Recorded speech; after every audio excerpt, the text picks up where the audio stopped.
हरियाणा के एक गांव में सोनू नाम का एक गैस एजेंसी मालिक रहता था। उसकी बहुत बड़ी गैस एजेंसी थी। उसके यहाँ दो लोग गैस सप्लाई का काम करते थे, रंगा और बिल्ला। रंगा बहुत ईमानदार था। वो हर घर में सही तरीके से गैस सिलेंडर पहुंचाता था।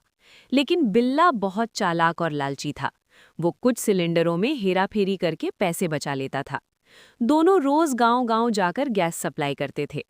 एक दिन दूसरे गांव के एक आदमी ने बिल्ला से कहा, भाई, हमारे गांव में भी गैस एजेंसी खुलवा दो। बिल्ला बोला, एजेंसी खोलने की क्या जरूरत है, मैं खुद तुम्हारे गांव आकर सिलेंडर दे दिया करूंगा। गांव वाला मान गया। अगले दिन रंगा अपने काम में लगा रहा और घर घर जाकर गैस देता रहा। उधर बिल्ला एक बड़ा ट्रक लेकर उस दूसरे गांव गया और सारे सिलेंडर एक ही आदमी को बेचकर पैसे ले आया। ऐसा कई दिनों तक चलता रहा, लेकिन एक दिन सोनू को शक हुआ। उसने बिल्ला से पूछा, गांव वालों को सिलेंडर नहीं मिल रहे, तुम सिलेंडर कहाँ दे रहे हो? बिल्ला बोला, नहीं सोनू भैया, मैं तो सबको सही से गैस दे रहा हूँ। तभी रंगा बोला, नहीं भैया, बहुत लोग इसकी शिकायत कर रहे हैं, ये घर घर सिलेंडर नहीं दे रहा। अब सोनू को सच्चाई जाननी थी। अगले दिन सोनू चुपके से बिल्ला के पीछे पीछे चल पड़ा। बिल्ला ट्रक लेकर दूसरे गांव जा रहा था और सोनू बाइक से उसका पीछा कर रहा था। आगे जाकर बिल्ला उसी गांव में रुका और एक आदमी को सारे सिलेंडर देने लगा। तभी सोनू वहां पहुंचा और गुस्से में बोला, बिल्ला, ये तुम क्या कर रहे हो? ये सिलेंडर गरीब लोगों के लिए हैं, ना कि अमीर लोगों को एक साथ बेचने के लिए। अभी के अभी सारे सिलेंडर वापस लाओ और पहले वाले भी वापस करो। ये सुनते ही बिल्ला घबरा गया और वहां से भागने लगा। वो ट्रक लेकर नदी किनारे पहुंचा और नाव से भागने की कोशिश करने लगा, लेकिन सोनू ने तुरंत पुलिस को बुला लिया।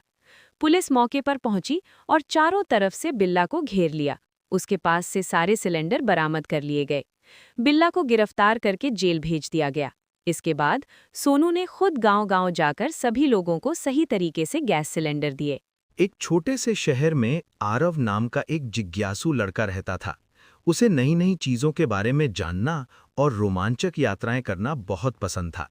एक दिन स्कूल से लौटते समय उसे पुराने कबाड़ के ढेर के पास एक अजीब सी चमकती हुई कार दिखाई दी। कार थोड़ी पुरानी थी, लेकिन उसके चारों तरफ हल्की नीली रोशनी चमक रही थी। आरव धीरे धीरे उस कार के पास गया। जैसे ही उसने कार का दरवाजा खोला, अंदर से एक मीठी आवाज आई, नमस्ते आरव, मैं एक जादुई कार हूँ। अगर तुम चाहो तो मैं तुम्हें दुनिया की सबसे अद्भुत जगहों पर ले जा सकती हूँ। आरव पहले तो थोड़ा डर गया, लेकिन फिर उसकी उत्सुकता बढ़ गई। वो तुरंत कार में बैठ गया। जैसे ही उसने चलो कहा, कार हवा में उड़ने लगी। कुछ ही पलों में वे पहाड़ों के ऊपर पहुंच गए। नीचे हरे भरे जंगल, चमकती नदियां और रंग बिरंगे फूल दिखाई दे रहे थे। आरव बहुत खुश हो गया। इसके बाद जादुई कार उसे समुद्र के ऊपर ले गई। वहां नीला पानी सूरज की रोशनी में चमक रहा था और डॉल्फिन खुशी से कूद रही थी। आरव को लगा जैसे वो किसी सपने में है। थोड़ी देर बाद कार ने कहा, अब तुम्हें घर लौटना चाहिए। देखते ही देखते कार फिर उसी जगह आकर रुक गई जहां से यात्रा शुरू हुई थी। आरव कार से उतर गया। जाते जाते कार बोली, जब भी तुम्हें सच्चे दिल से रोमांच चाहिए होगा, मैं फिर आ जाऊंगी। उस दिन के बाद आरव समझ गया कि दुनिया बहुत बड़ी और सुंदर है। कभी-कभी जादू हमें तब मिलता है जब हम उसे खोजने की हिम्मत करते हैं।